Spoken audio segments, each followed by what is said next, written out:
السلام علیکم عزتمنو.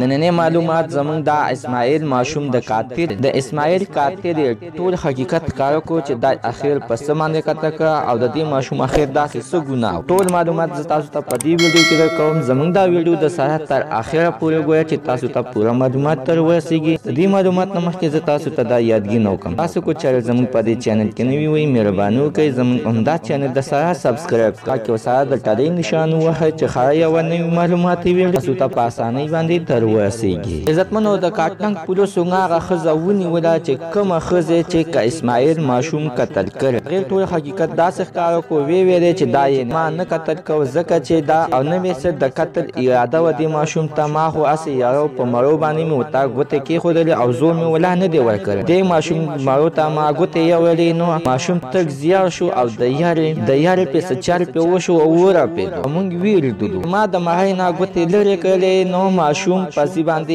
راپرېوتل چې 10 منټه بعد مو کتې نو ماشوم په ښه کاسېدلی و او موږ په خپل کور کې داسې ګبراو شولو چې دې سره به اوس څه کوو. نو مړی مو په کور کې کېښودلو چې د شپې ناوخته شو نو موږ ویلې چې دې باندې به اوس موږ څه کوو. د ماشوم پلار ته یې ممتاز ته کوم ویلې نو ممتاز راسره جنګ کوي او دښمني راسره کوي. بیا موږ مجبوره شولو چې دا مو راواغېستلو او د هغوی د کور مخې لښتي ته مو وغورځولو. عزتمنو دا دې ښځې دغه وینا کړې ده چې دا ما نه دی قتل کړی، خو د پولیسو وینا چې د دوی په کور کې د دغه خلک چپرې او هر څه برآمد شوي دي چې دا دوی ښه د کس ته یې وژلی دی، ګپ یې ورسره نه لګو. پالو ستاسو خپله رایې نسته ده چې دا ښځه قاتله ده او که نه ده. په نظر دا ښځه ځکه قاتله ده چې دې ماشوم خو د سره د چا څه د ګپ څه نه او بیا دا غټه ښځه لګوو او په مړیو ورته ګوتې کېښودلې. موږ عزتمنو نننۍ معلومات ته د دې پورې د نوي معلومات دپاره د سره زموږ عمده چینل د سره سبسکرایب خوا کې ورسره د ټلۍ نشان ووهئ. تاسو ته هر یوه نوي معلوماتي ویډیو تاسو ته په اسانۍ باندې در ورسیږي.